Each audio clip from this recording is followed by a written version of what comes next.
پھر فرماتے ہیں کہ اسی براق سواری پر آپ آسمان کی طرف تشریف لے کر گئے، اور بعض روایتوں کے مطابق وہ یہ کہ ایک سیڑھی لائی گئی اور اس سیڑھی پر آپ تشریف لے کر گئے جبریل امین علیہ السلام کے ساتھ، اور فرمایا کہ وہ سیڑھی ایسی تھی کہ جس کے دونوں جانب فرشتے تھے، اور سرکار دو عالم صلی اللہ علیہ وسلم نے تو یہ فرمایا کہ اس سیڑھی کی تابدار اور اس کی خوشنما دل فریز منظر اللہ پاک کے مخلوق میں سے کوئی بھی طاقت نہیں رکھتا کہ اس کی صفات بیان کرے، اس کی خوبی بیان فرمائے۔ فرمایا اتنی خوبصورت نما سیڑھی لائی گئی اور اس میں چلا۔ فرمایا فما یستطیع احد من خلق اللہ، کہ کسی مخلوق کے لیے اس میں طاقت نہیں کہ اس کی صفات بیان کر سکے۔ فرماتے ہیں کہ جب جبریل امین علیہ السلام فرمایا کہ اس کے اوپر صرف قدم رکھنا ہی تھا کہ آپ پہلے آسمان کی طرف تشریف لے کر گئے، پھر اس کے بعد جب آپ نے حضرت جبرائیل امین علیہ السلام نے آسمانی دنیا کا دروازہ کھٹکھٹایا تو فرشتے نے کہا کون؟ کہا جبریل۔ فرمایا آپ کے ساتھ کون؟ فرمایا محمد صلی اللہ علیہ وسلم۔ فرمایا ان کے لیے آپ بھیجے گئے تھے؟ فرمایا ہاں۔ اس کے بعد آسمانی دنیا کا دروازہ کھول دیا گیا، آپ تشریف لے کر گئے، اور اس میں حضرت آدم علیہ السلام سے پھر ملاقات ہوئی۔ انشاءاللہ اس کی آخری میں وہ ذکر کروں گا توجی کہ انبیاء علیہ السلام کے ساتھ ایک دفعہ ملاقات ہوئی بیت المقدس میں، اور یہ بھی آپ علیہ السلام نے فرمایا کہ مجھے جبریل نے بتایا کہ جتنے بھی آج تک انبیاء اور رسول اللہ پاک نے بھیجے سب نے آپ کی اقتداء میں نماز پڑھی، لیکن پھر آسمانوں پر چند انبیاء علیہ السلام کے ساتھ پھر ملاقات ہوئی۔ انشاءاللہ اس کی توجیہ آخر میں ذکر کریں گے۔ فرماتے حضرت آدم علیہ السلام سے کو دیکھا کہ جب وہ اپنے دائیں جانب دیکھتے ہیں تو وہ خوش ہو جاتے ہیں، جب بائیں جانب دیکھتے ہیں تو افسردہ ہو جاتے ہیں اور آنکھوں سے آنسو بہہ پڑ جاتے ہیں۔ فرماتے سرکار دو عالم صلی اللہ علیہ وسلم نے جبریل سے پوچھا کہ یہ کون ہے بزرگ؟ فرمائے یہ حضرت آدم علیہ السلام ہیں، ابو البشر ہیں۔ فرمائے یہ دائیں اور بائیں جانب کیوں دیکھتے ہیں؟ جب دائیں جانب دیکھتے ہیں تو خوشنما ہو جاتے ہیں، جب بائیں جانب دیکھتے ہیں تو افسردہ ہو جاتے ہیں۔ فرمایا اس سے پہلے کہ آپ کو جبریل نے فرمایا کہ آپ ان کو سلام کیجئے، سلام کہہ دی گئی اور اپنا تعارف کرائے محمد صلی اللہ علیہ وسلم۔ انہوں نے بڑی دعائیں دی، اور پھر اس کے بعد جبریل امین علیہ السلام سے اس کی وجہ پوچھی۔ انہوں نے فرمایا کہ جب دائیں جانب دیکھتے ہیں تو اپنی اولاد کی وہ روحیں جو ابھی تک آ گئی ایمان والوں کی، یا اب تک جسم میں باقی ہے، یا قیامت تک آنے والے ہیں، تمام کے تمام ارواح ان کے اولاد جو جنتی ان کو دکھائے جاتا ہے تو وہ خوش ہو جاتے ہیں۔ فرمایا جب بائیں جانب دیکھتے ہیں تو وہ تمام کے تمام ارواح جو ان کے اولاد کفار اور جہنم میں داخل ہوں گے، فرمایا جب اس کو دیکھتے ہیں افسردہ ہو جاتے ہیں۔ علماء کرام نے یہ بات بھی ذکر کی ہے کہ دیکھو کفار کی روح تو اوپر آسمان کی طرف جاتی نہیں، پھر حضرت آدم علیہ السلام نے کیسے کفار کی ارواح کو دیکھا، ان کے روحوں کو؟ فرماتے کہ اللہ تبارک و تعالی نے پردے ہٹا دیے، ان کو دکھلایا گیا۔ پھر حدیث پاک میں آتے کہ دوسرے آسمان پر اسی طرح جبریل امین علیہ السلام نے دروازہ کھٹکھٹایا۔ اب وہ دروازہ کیسا تھا اور اس کی کھٹکھٹاہٹ کی کیفیت کیا تھی، یہ حدیث پاک میں اس کا ذکر نہیں، اللہ پاک کی ذات ہی بہتر جانتی ہے۔ فرمایا کہ اسی طرح بتلایا گیا تو فرشتے نے دروازہ کھول دیا۔ فرمایا اس دوسرے آسمان میں ملاقات ہوئی حضرت یحییٰ اور عیسیٰ علیہ السلام سے۔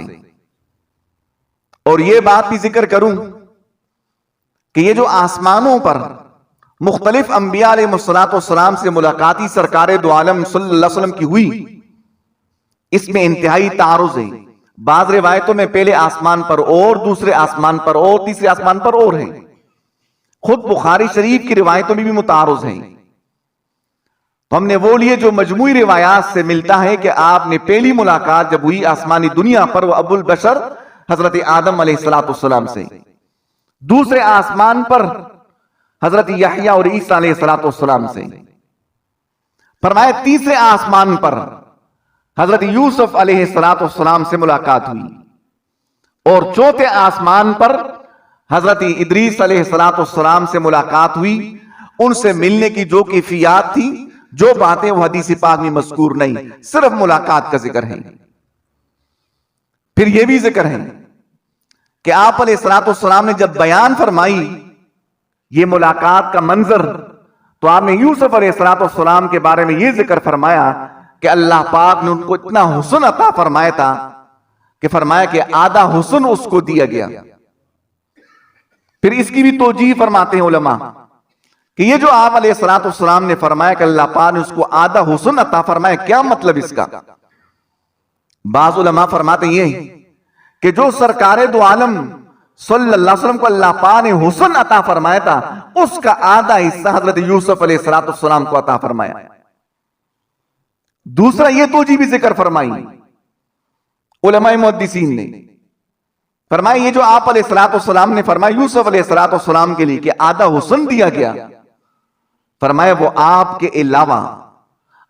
علاوہ مخلوقات کا آدھا حسن حضرت یوسف علیہ السلام کو دیا، آپ کے حسن میں کوئی ایک بھی برابر شریک نہیں۔ سبحان اللہ۔ فرماتے ہیں پانچویں آسمان پر حضرت ہارون علیہ السلام سے ملاقات ہوئی، چھٹے آسمان پر اسی طرح آپ کی ملاقات ہوئی حضرت موسیٰ علیہ السلام سے، اور ساتویں آسمان پر آپ کی ملاقات ہوئی جناب حضرت ابراہیم علیہ السلام سے۔ اس کی کیفیت یہ دو طرح ذکر کی گئی ہے حدیث پاک میں۔ ایک تو یہ کہ وہ بیت المعمور کے ساتھ ٹیک لگائے ہوئے بال سفید تشریف فرما تھے، آپ کی ملاقات ان سے ہوئی۔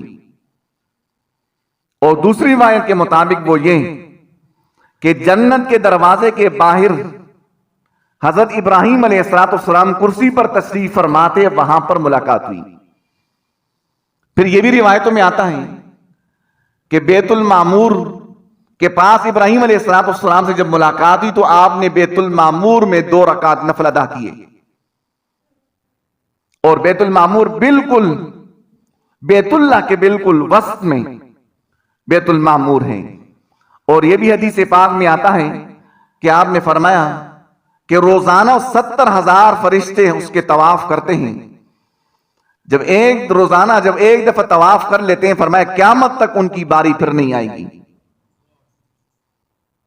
پھر فرمایا کہ ابراہیم علیہ السلام سے ملاقات ہوئی، اس کے بعد ابراہیم علیہ السلام نے آپ کے لیے سلام کہی اور اچھے کلمات کہے، اور پھر آپ ہی کو فرمایا کہ آپ کی امت کو بھی میری سلام ہو۔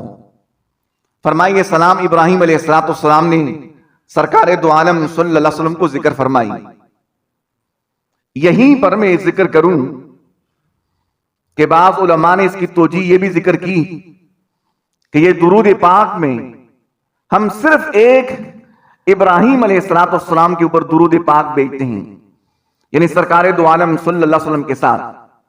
فرماتے ہیں اللہم صلی علی محمد وعلی آل محمد کما صلیت علی ابراہیم وعلی آل ابراہیم انک حمید مجید، اللہم بارک علی محمد وعلی آل محمد کما بارکت علی ابراہیم وعلی آل ابراہیم انک حمید مجید۔ کسی اور نبی پیغمبر کا ذکر نہیں سوائے ابراہیم علیہ السلام کے۔ ایک تو یہ توجیہ ذکر کی یہ اللہ پاک کی طرف سے اس طرح حکم ہے، بعض نے یہ ذکر کی کہ معراج کے موقع پر حضرت ابراہیم علیہ السلام نے آپ کی امت کو سلام کہی، تو آپ نے بھی فرمایا کہ میری امت بھی جب مجھ پر درود پاک پڑھے تو حضرت ابراہیم علیہ السلام پر بھی درود پاک پڑھے، جس طرح کہ معراج کے موقع پر انہوں نے آپ پر درود بھیجی۔ بعض نے یہ بھی ذکر فرمائی کہ جس وقت بیت اللہ کی تعمیر اللہ پاک نے ابراہیم علیہ السلام سے کرا لی اور اسماعیل علیہ السلام ساتھ تھے، تو اس وقت ابراہیم علیہ السلام نے فرمایا کہ اللہ آپ کے گھر کی تعمیر ہوئی، اس کے لیے رسول بھیج دیں جو کتاب اور سنت کی تعلیم دیں اور اس کی امت پر بھی میرے سلام ہو۔ فرمایا اس وجہ سے درود پاک میں حضرت ابراہیم علیہ السلام پر درود پاک بھیجا جاتا ہے۔ خیر واللہ عالم بالسماء، اللہ پاک ہی زیادہ بہتر جانتا ہے۔ فرماتے کہ اس کے بعد حدیث پاک میں آتا ہے کہ آپ کو ایک مثالی نمونہ بھی دکھایا گیا۔ وہ کیسے؟ فرمایا کہ آپ نے دیکھا کہ کچھ لوگ بڑے خوشنما چہرے والے اور بڑے صاف ستھرے لباس والے ہیں، جن کے چمک دمک ان کے چہروں سے بھی نمایاں ہو رہی ہے، اور کچھ چہرے آپ نے دیکھا کہ میلے کچیلے ہیں، ان کے لباس بھی میلے کچیلے، لیکن وہ میلے کچیلے والے لوگ تھوڑے ہی جا کر آگے نہر میں نہاتے ہیں، پھر واپس آ کر وہ بھی اسی طرح ہو جاتے ہیں جس طرح پہلا گروہ ہیں۔ جب آپ نے یہ منظر دیکھا، جبریل امین علیہ السلام سے پوچھا یہ کیا ہے؟ بتلایا گیا کہ یہ آپ کی امت کے پہلے گروہ وہ لوگ جو نیکیاں کرتے ہیں، برائیوں سے بچتے ہیں، ان کی یہ شان ہے۔ فرمایا دوسرے جو آپ نے دیکھا، فرمایا یہ وہ لوگ آپ کی امت میں سے جو نیکیاں بھی کرتے ہیں، ساتھ ساتھ برائیاں بھی کر لیتے ہیں، برائیوں کے بعد جو ہی توبہ کر لیتے ہیں، ان کا مقام بھی پہلے والوں کی طرح ہو جاتا ہے۔